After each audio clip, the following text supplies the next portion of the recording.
جهاد في سبيل الله أم في سبيل السلطة وتجارة بالدين؟ عندما يحاولون اغتيال الرئيس جمال عبد الناصر بالمنشية، وهو الزعيم الذي وقف في وجه الاستعمار وأعوانه وحارب حتى يكون لمصر قرارها من رأسها، فنسألك بالله، من كانوا يخدمون إذا نجحوا في قتله غير الأعداء؟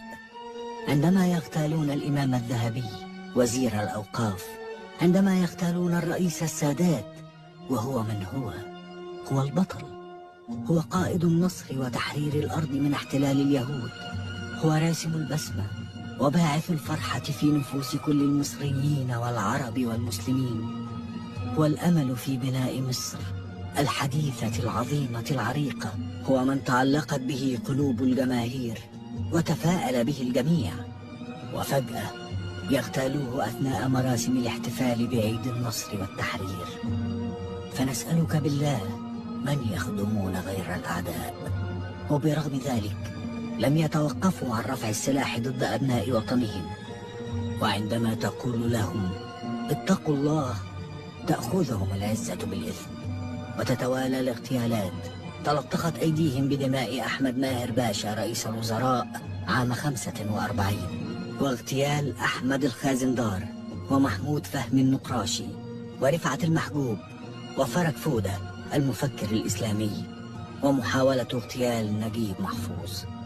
وكأنهم نسوا أو تناسوا عمدا قول رسول الله صلى الله عليه وسلم حين قال: من حمل علينا السلاح فليس منا. صدق رسول الله صلى الله عليه وسلم.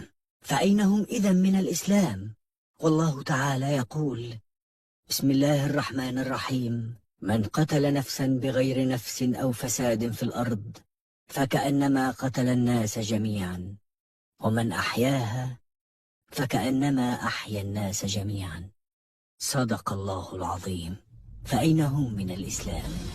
لو كان هذا تاريخ ومضى، فما حالهم الآن؟ وصلوا للسلطة بعد أن ظن كثيرا من الشعب أن الإخوان والجماعات الدينية التي معهم كانت مضطهدة في عهد مبارك وكل عهد سبقه، وأنهم الأتقياء الأنقياء. تفاءل الناس بالخير فانصدموا، فلا نهضة حققوا ولا إسلاما طبقوا، فلم نجد إلا مخاصمة وفجورا لكل من لا يؤيدهم في باطلهم، ولم نجد إلا سبا وتشهيرا لكل من يعارضهم على قنوات ظنناها قنوات دينية.